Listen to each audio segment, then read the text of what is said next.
this test outside the tank since they're This so is called a massive. giraffe. Before I put my finger in the mandibles, I first got something very close to it, but it's slightly different version. With these way larger. Yeah, I got a carrot because whenever I see videos of people like testing their fingers and stuff like Carter Windows or something, they always use a carrot first as like a good representation of what it's like before a finger. Imagine he just chops. All right, now for the object. For this guy to crush, I've got a little piece of cardboard. Oh, also I'm gonna take the beetle out of the Anyways, I went and put the carrot in the mandibles, so I didn't waste any time, and I just went and put this piece of cardboard. I was kind of expecting this to rip through the carrot, his mandibles on it, but I'm not gonna lie, it was a kind of lackluster effort. I even tried putting it in at different angles to see if he could actually crush it, but yeah, he wasn't really doing a good job, so I decided to give him an easier object to crush, a paper towel. Surely he could at least make a hole through this with his insanely sharp mandibles, but yet again, I'm gonna be completely honest, this basically felt like he didn't really make much of it. It's a little bit of a pinch, but it is not these beetles. You might be thinking, intimidating mandibles. This thing is so weak, and well, I actually kind of knew it was going to be that weak. I'm not gonna lie. Or even a paper towel, bro. I mean, I'm not gonna lie. What are these mandibles for? You can't even bite through this stuff. No, I'm just kidding. No, these are actually insane creatures. They're super cool. Let me get this guy back in his enclosure. Anyways, what I'm really excited about is testing this bad boys bite. Well, I mean, I'm not actually that excited. I do gotta put my finger in here, but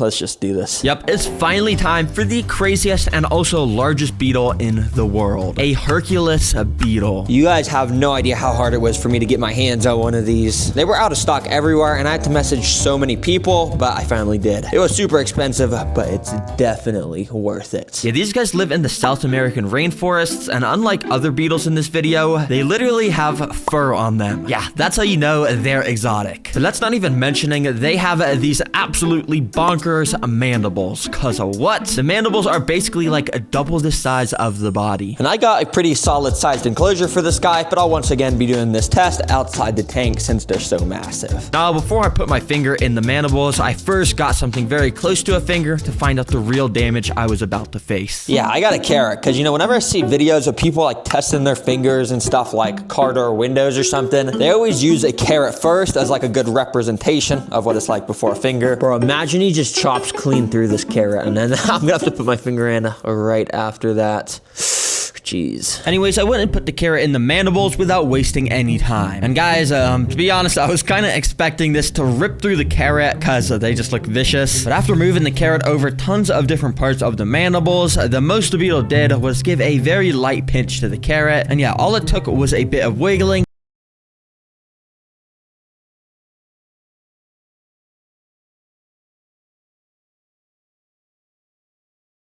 I just put my finger in, found the perfect position to get pinched in the best way, and then the beetle started to close his horn mandibles down a bit. But I'm gonna be completely honest, this basically felt like nothing. I mean, yeah, it's a little bit of a pinch, but it is not bad at all. Now you might be thinking, bruh, Terrarium, what was that? This thing is so weak, and well, I actually kind of knew it was gonna be that weak, I'm not gonna lie. You see, I guess this should be the Black Widow, and I genuinely think this is the most venomous pet I've kept on the channel. But anyways, let's go open this up. So I brought it to my table and opened the package up. After carefully taking out the packing material, I then took out the container that had a Black Widow spider inside. Oh nah, here it is, a literal Black Widow. But I did just figure something out, because apparently I didn't order just one of these. If you look down in this box, I actually ordered 2 more. Yeah, apparently I accidentally placed the order for a 3-pack, so now I have 3 Black Widows. But I wanted to take a closer look, so I opened up a container to let a spider out. And I guess it was a bit dizzy because instantly it fell on its back to reveal that iconic red hourglass shape, which warns you that this spider is nothing to mess around with. It has a potent bite. Oh shoot, it's trying to escape.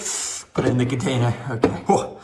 I gotta be more careful with these things, man. But these 3 spiders aren't gonna spin webs in these tiny containers. They were gonna need a proper enclosure, which I needed to build by first covering a bunch of spray foam with dirt and wood chip stuff to make the background. But in the middle, I put in this rock background and spray foamed normal rocks to it. You see, I'm gonna separate the enclosure into a forest, a cave, and a home interior to see where Black Widows like to make webs and hunt the most. For the home interior part, I got a piece of styrofoam and painted a brick pattern onto it to, you know, make it look like a brick wall like a lot of homes have. And so I spray foamed that in, and the background was now complete.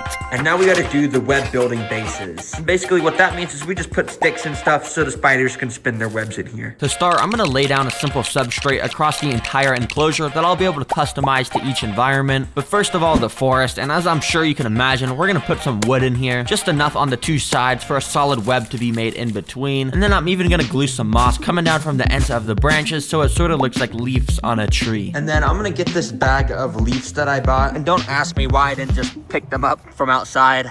I don't know why I bought these. But anyways, with those, I scattered them along the bottom, so it looked like a forest floor with all the fallen leaves everywhere. And last but not least, I got some tiny rocks and scattered them around too. Just a few, because I gotta save most for the cave. And speaking of the cave, we're gonna start right away by laying down some rocks, because that's pretty much all they got. But as you can see in this photo, there's actually a bunch of these pointy rocks called stalagmites. And I think they would work perfectly in my enclosure, so let me get some. Alright, so I've got a big rock and a hammer right there, so I guess let me just try to carve some of those stalagmites out of this. So I guess I'll just go and try and hit it. I don't really know if this is gonna work, but it's gonna break.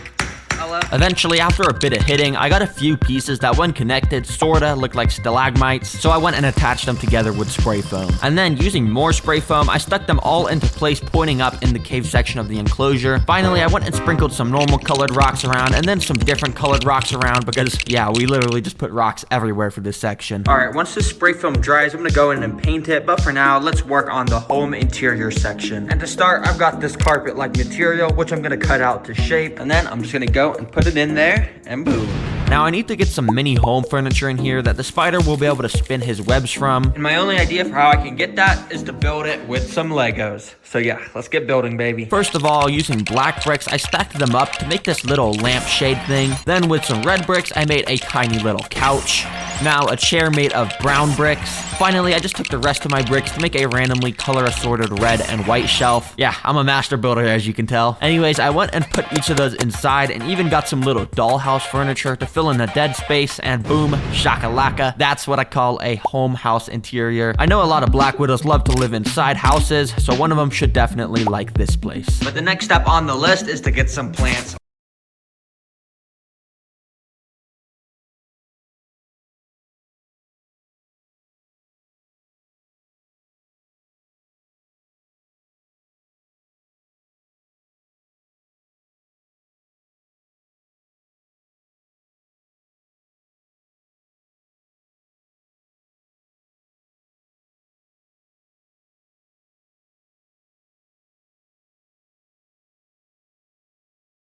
Put the two land plants in the forest section, which as you can see, I ended up getting a beautiful red plant to match the red on black widows. Then I took apart the plant from Home Depot and glued the vines coming down from the top of the cave section. Finally, I glued some more moss all along the forest section because I felt like it wasn't green enough. And then I added a bit of this dead type of fern moss along parts of the cave because I felt like it matched pretty well. Oh, and I almost forgot the most important part, the stupid AI generated pictures for the house interior. So I cut them out and glued them along sides of the brick wall. There were many great works of art, like a black widow flying in the sky with wings, a black widow dancing in a disco room, and a black widow eating a male after mating, which yes, they actually do that in the wild. Now you see, in the wild, black widows are actually cannibals towards other female black widows, which means my 3 black widows cannot be able to access each other, or, you know, they'd probably eat each other. So I've got these acrylic sheets, which should act as good separators. So I went and measured them to size and then cut them out. There we go, that fits perfectly. And now last but not least, I'm gonna put in one of these reptile foggers. Basically, when you turn this dial, it spits a bunch of fog out the end of this tube. Black widows love a high humidity to make their webs, so this should encourage them to do that quickly. And well, I would say this enclosure is now 100% complete, but that does mean I gotta actually let the black widows loose in here, which I'm kind of scared to do, but let's just do it. And as you can see, I've got the 3 black widows in their own little containers. So I've got the first one. Let's let this guy loose into the forest. Then I'm gonna put the second one into the cave section like that. Then finally, the third black widow in the home interior section. And while all the spiders were now in their new home, I took an interest to the one in the forest area. You see, this one immediately started to crawl all around her new home and even made her way up to the roof of the enclosure. There on the roof, you can see she started to walk around with a little strand of silk coming out the end of the abdomen. She was already building a web. Spiders, of course, do this to catch prey, and black widows in specific have some of the strongest silk out of any spider, which is somehow produced in these little silk glands that they have. Anyways, I left the black widow to continue with that, and the next day I came back and opened up the top of the enclosure. You could see the area where she was constructing the web, and now she was hiding in this little crevice. So much for building this enclosure. I built all this forest area just for the spider to make her web right in this little area. Well, at least she has something, because that means now I can try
Anyways, have a good day, or night, or afternoon, or morning, and goodbye, and subscribe too.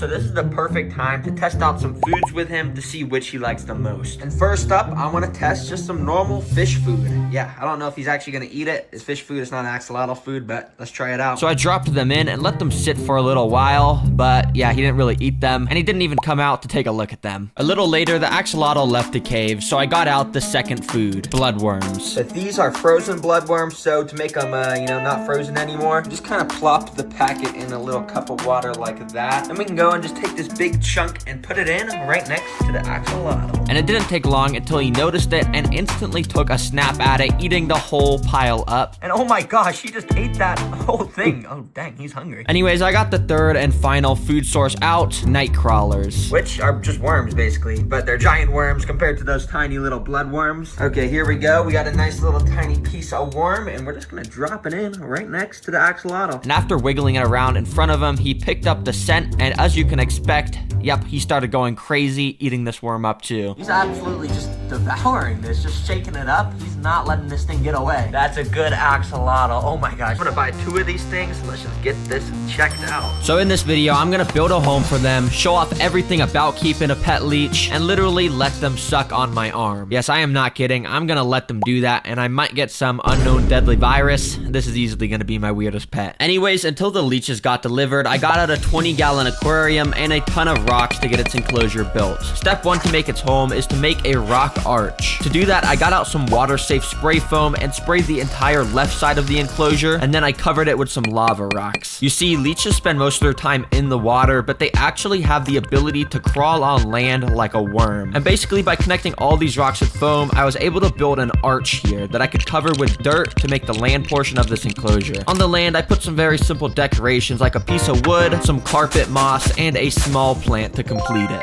Alright, the land area is looking pretty nice and small and cozy, and it's gonna be so cool to see the leeches swim onto the land so they can eat food and stuff. Oh, and also if you're wondering where I got this beautiful plant, it's of course from Walmart. Gotta keep the Chandler's tradition going, you know. Anyway, step 2 of this enclosure is to create the water portion. Now I started by getting out some of this black aqua soil stuff and putting a layer of it down because it'll allow us to grow some beautiful luscious plants in here. But first, I covered the soil with a layer of sand and started to scatter giant river rocks along the bottom. I figured it'd be cool to make this place look like the bottom of a river, since that's where leeches live in the wild. To finish the river look in here, I put some smaller river rocks around, and then I put some extra small tiny river rocks around, and then I put some extra tiny small river rocks around, which aren't really rocks anymore, they're just kind of like gravel, but yeah. Anyways, now it's time for the aquatic plants. I use my artistic skills to find the most optimal locations to plant each plant, and by that I mean I just put them around randomly, but after putting them all in, it actually looked pretty cool. Alright, dang, this is actually gonna look pretty good once I add water in here. And also, it turned out really good how that rock arch makes like a little cave there. That's gonna be really cool. I guess the leeches are gonna be able to swim there or something. Anyways, leeches are freshwater creatures, so I just filled the enclosure up with some normal water, you know, pretty simple stuff, and in no time it was done.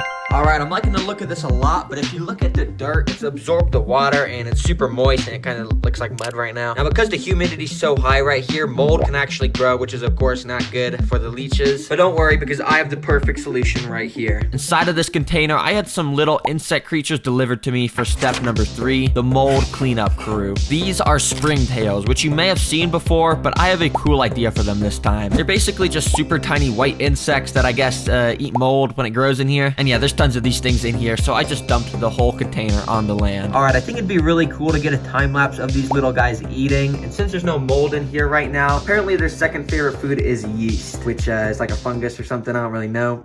You use it to bake bread. But basically, I'm just gonna sprinkle a little bit right here, and we'll see what they do. I don't even know if this is gonna work. So I waited for the springtails to absolutely devour the yeast up, and they were all kind of gathering up around it, looking like they were probably eating it. And as you can see, this part of the yeast kind of changed. I don't know if that's just because it soaked up the water from the dirt or what. I guess I only record the springtails for like 30 minutes, so it's not a very eventful time lapse, but this is what it looked like at the end. Now for step number 4 of completing this enclosure, we gotta put some technology in here like always to make it super good. Now first of all, I got out this machine, which you may have seen in some of my previous videos. Basically, when I turn this little dial out of the end of the tube, a bunch of fog comes out. So I set that up on the side of the glass and let it run for a minute. Dang, check this out. It completely transforms it from being kind of boring to like super spooky. And honestly, it's a little bit too much fog. Let me get some of this out of here. Okay, that's better. But you know, it's cool. Adds to the atmosphere. Leeches are pretty spooky. And you know, I'm going to be letting it stuck on my arm. It's not going to be fun. Anyways, for the second technology, well, this one's a little useless, but it's cool. Okay, so I was walking around Target earlier and saw these little robot turtle toys on sale for about like $8. And I think it'll just be funny to put these in the water with the leech, you know, once we add them in. But let's just test them out real quick to see what they look like. Okay, I got it. And I think you just like press these buttons and oh, okay, its arms are moving. I guess let me just put it in the water. Let's see what this thing can do. And, oh, it's moving. And it's just swimming into the glass. Okay, I guess it's kind of cool. Okay, it's not that cool to be honest. Well, let me put it on land. Let's see if it can walk on land. And, yeah, okay, can't walk on land. Well, this enclosure is now 100% complete and ready for probably the weirdest pet I have ever got to be put inside, the leeches. So I guess just cut to when I get that package. All right, supposedly in this box are the leeches. I just got them shipped. I still can't believe we're gonna be keeping these as pets, and I'm literally gonna be letting it suck on my arm. This is not gonna be fun at all, but it's gonna be pretty entertaining. But hey, let's just go get these guys in their enclosure. We don't want them in their shipping box anymore. Let's go. So I brought the box inside and opened it up. Oh nah, bro. The leeches are inside this little foam box. I do not even want to open this up. Inside the box was a little plastic container with water and the leeches, which I moved into this bigger container of water. And well, here they are, my new pet. Aren't they so cute? Oh, are you seeing this? This is so disgusting. This guy's just climbing up the side of the enclosure. They're already trying to escape. But despite how nasty they were, I had to transport them to their new home, so I tried to scoop them out. Okay, I got one of them up against the wall in this little container, and I'm just gonna try and scoop it up. Oh, there we go.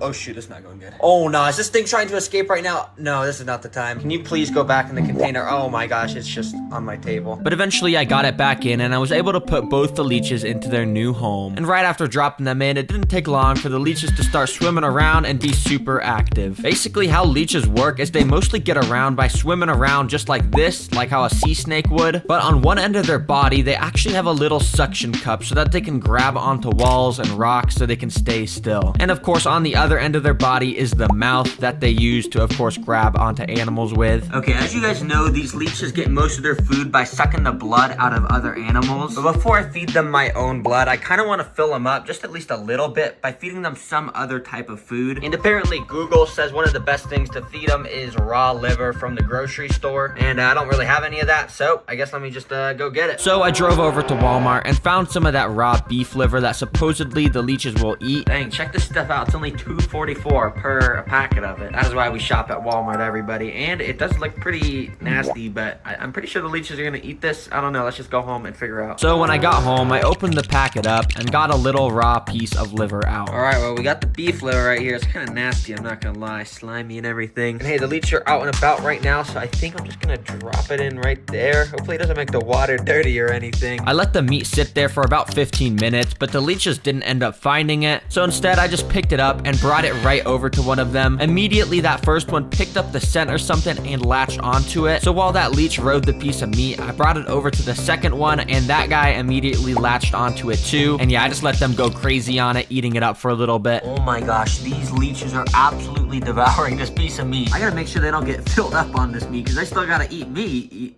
Can you guys come off, please? Oh my gosh, if they're this hard stuck on the meat, what are they gonna do when they're on my arm? I don't know, bro. This is not gonna be fun though. Alright, it's the next day and the leeches are still doing good. And anyways, this is the moment we've all been waiting for. Well, I haven't been waiting for it, but I'm gonna let the leeches go on my arm now. So let me wait for my mom to get home so she can record that, and also I wanna see how she reacts to this new pet leech. Okay, Mom, you could come in now. Alright, hi. Hi. I'm just bringing you in here because I want to show you my new pet. Alright, so basically just look at its cage and I want you to guess what's in there. Oh my god. Dude. Do you see anything in there? Yeah, it's in the jar. Yeah, right It's there. disgusting, in the dude. jar. I had to put it in a jar just because. Is it a centipede? A centipede is I underwater. don't know. That's a leech. No, dude. A pet Dude, leech. no. Isn't a pet leech cool? No. Is it the sucking of the blood leech? Basic, yeah, sucks your blood. But you know, we gotta feed it. Oh, right. I see where you're gonna go with this not happening. Yeah, don't worry. We're definitely not gonna be feeding it anyone's blood. But I want to show you this thing you see on top. You can put fog inside. That's neat. But I don't only have fog. We also got some turtles. Some little turtles. Yeah, they just kind of move around. They're kind of cool. Why is it in a jar like that though? Oh, you're wondering why it's in a jar? So basically, it's in a jar because I need to do something with it, and I need you to record me do something with it. Oh my gosh, okay. So basically what I'm gonna do is I'm gonna pick the leech up, and I'm just gonna take all the water out, and then I'm just gonna put this upside down right here. And basically, I need you to take my phone and record me sucking the blood out of my arm. No, you're not gonna do that. Yes, I have to do it. No, we're not, dude. Why do you have to do that? Because I said I would do it at the start of the video. Oh, right. I'm just gonna take the jar and put it here. Oh my gosh, so it does no. something. Why are we doing this? Don't worry. No, dude. So this might take like a couple minutes. I don't For know. it to even get out of there? Yeah, you see how the suction cup is on the jar? Yeah. Here, maybe I can like... Okay, it could happen right now. It could happen right now. No! No! Okay, it's biting me. So why are we doing this again? Go back a little bit. Oh my gosh, oh my gosh, oh my gosh. Okay, it's biting me right now and it's sucking my blood. I feel the blood coming out of my arm. Oh my god, Okay. no. Ew. It feels so weird. Does it? So basically, it's injecting like a chemical in my blood right now to make it run faster so it can suck more blood out. Oh! Oh my god, are you serious? Is this, can it really harm you? Does No, this do hopefully anything not. to you? So I don't know how to get this off actually. No, I'm flicking it off. No, so you can't flick it off. Okay, so the teeth are like going harder into my body. So some people feed these for like 3 hours at a time, but yeah, I'm not doing all that. Oh my gosh, they actually let them feed your blood for 3 hours. Yeah, you just kind of want to like trick its teeth into like scaring it, you know, so it will unbite it. All right, and just like that. Get off, get off, get off, get off. Oh Go. my god, get up. Ah, it bit me again. There we go, just like that. It's all fine and dandy. So that's my new pet. What? No, dude, let's just throw it in the toilet.